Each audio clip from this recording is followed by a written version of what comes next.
Programme के इस हिस्सा में फिर मैं जापान चलूंगा। हाफिज अमजद साहब हैं, बड़ी ज़बरदस्त उन्होंने बात की कि जापानी कौम या जो इंतज़ामिया सोचती है कि जंग से कुछ नहीं बनना।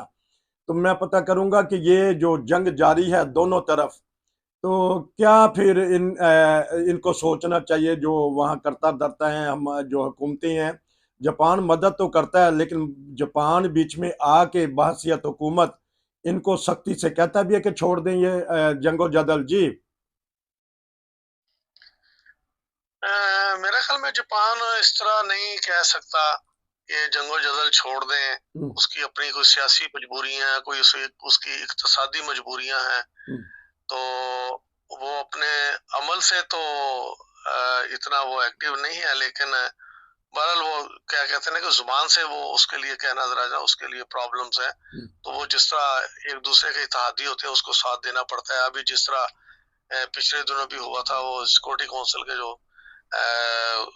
होते हैं गैर रस्मी या वक्ती तौर पे जो मेंबर्स होते हैं, उसमें जापान मेंबर था। हम्म, तो उसको जो है वो हमायत करनी पड़ी थी एक फरीक की हम्म। जो ताकतवर था। जी।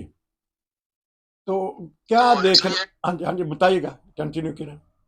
जी, जी, मैंने कहा वो बहरहाल इस तरह से वो खुल के नहीं कर पाता, उसकी सियासी और इक्तसादी जो है वो मजबूरियां हैं। हम्म। तो अ- इसलिए उसलिए बजोर ताकत या खुल के उसके लिए आना जरा मुश्किल है जापान के अच्छा, लिए। तो क्या असरात हुए हैं जापानी कौम पे भी या इसकी मुआशी हालत पे भी जंगों की वजह से? जी, जापान में भी हुए हैं। जिस तरह दूसरे ममालिक में महंगाई हुई है, जापान में भी रोजमर्रा की चीजें महंगी हुई हैं और दिन ब दिन होती जा रही हैं, और लोगों की जो सैलरी है वो उसी तरह ही है। अच्छा। तो परेशान तो हैं सब, क्योंकि बहुत सारी चीजें जापान की गंदम है, इस तरह की चीजें जो है वो उसका एक कसीर हिस्सा जो है वो यूक्रेन से आता था। हम्म।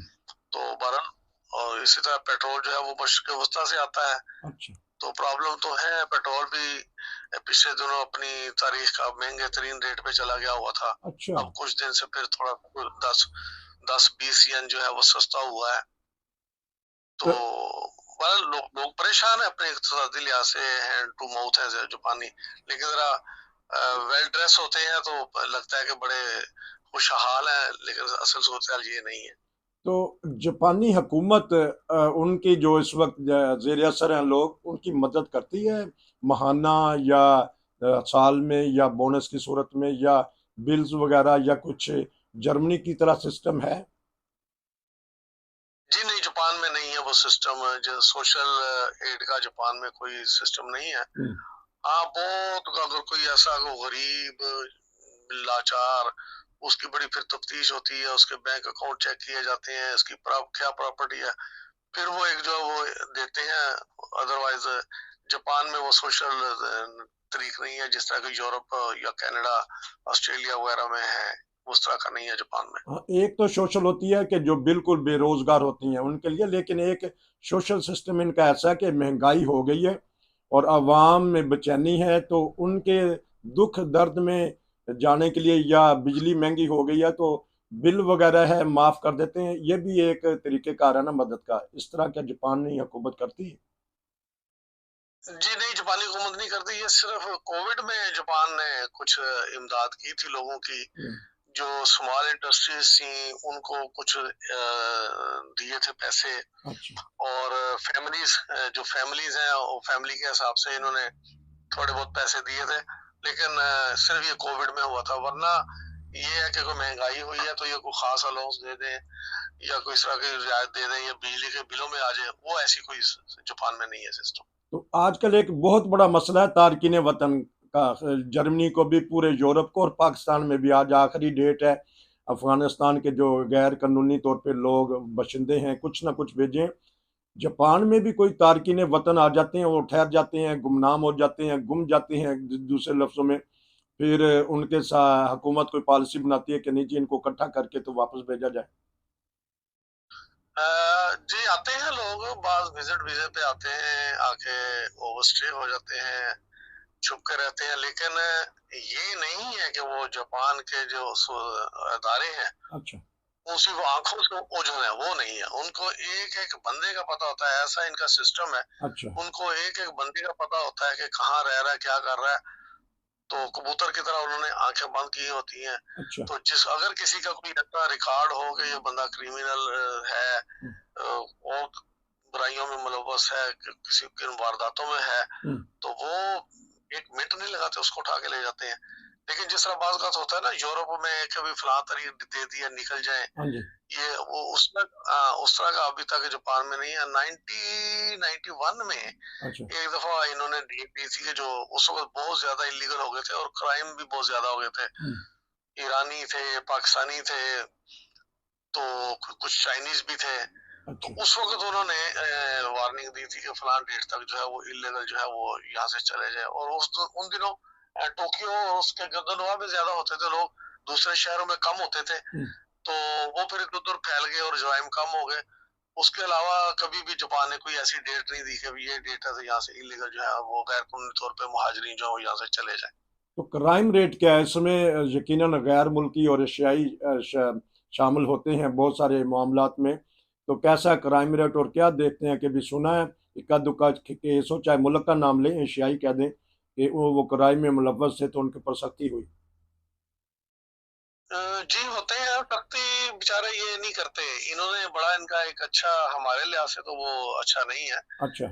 एक आदमी मिसाल के तौर पे उसे वो बकायदा वो प्रोफेशनली अगर वो चोरियां भी कर रहा है मुख्तलिफ चीजों की, हाँ। तो अदालत उसको छोड़ देती है कि ये इसका पहला केस आया है अदालत में। अच्छा। बहुत सारे ऐसे पाकिस्तानी हैं यहाँ पे, जो गाड़ियां हैं, मोटरसाइकिलें हैं, मशीनरी है, वो चोरी हो जाती है, कंटेनर में डाल के भिजवा देते हैं। अच्छा। तो गाये बगाए खबर आती रहती है, पता लगता रहता है। लेकिन पहली दफा जो पकड़ा जाता है उसको अमूमन छोड़ ही देते हैं। तो जब अदालत में केस फैसला, अभी आपने अदालत में कहा कि जाता है तो अदालत, अभी आपने कहा कि इनकी आंख से ओझल कोई भी नहीं, तो मोटरसाइकिल या वो उठा लेना तो बहुत बड़ी बात है, और कंटेनर तक भी पहुंचा देना, ऐसा सिस्टम है वहाँ हमारे? फिर इसका मतलब एशियाई बड़े तेज हैं उधर। जी तेज है। अब एक आदमी मोटरसाइकिल लेके जा रहा है तो उसका तो नहीं पता लगता ना कि वो ये चोरी करके लेके जा रहा है या किस तरह लेके जा रहा है। एक आदमी गाड़ी पे जा रहा है तो उसका फौरी तौर पर नहीं पता लगेगा। तो उसने तो यार्ड, कंटेनर में जी वो जाना है यार्ड तो। बनाए हुए वहां। हाँ। नहीं, वो साबित गाड़ी नहीं जाती ना, उसको अच्छा। काट कूट के उसका इंजन अलग, दरवाजे अलग, पार्ट्स अलग। अच्छा, तो वो फिर जापान से फिर हाँ जी। दूसरे मुल्कों में चली जाएगी जहां वो बेचना चाहते हैं। जी जहाँ पे भेजना चाहते हैं। और इसमें 3-4 मुल्कों के लोग तो ज्यादा मेन है ठीक। जो इन कामों में मतलब है। उसमें हमारा बदकिस्मती से हमारे पाकिस्तान का नाम भी है, हम्म। मलेशियन, चाइनीज भी हैं, अच्छा। इस तरह और भी हैं। तो जी श्रीलंकन भी हैं। हाँ, क्योंकि अब एक डेढ़ मिनट रह गया कि बाज दफा बाज लोग कहते हैं कि जापान में बहुत महंगाई है। कोई ऐसी सब्जी या फल का बता दीजिएगा जो पाकिस्तान में तो हाँ इंतहाई सस्ते हैं, बल्कि कहते हैं कि एनू की खाना, तो जापान में बहुत महंगा हो। जापान में चले, पाकिस्तान में एक पसंदीदा फ्रूट है आम। अच्छा। तो जो बेहतरीन आम पाकिस्तान में 200-250 रुपए किलो मिलता है, अच्छा।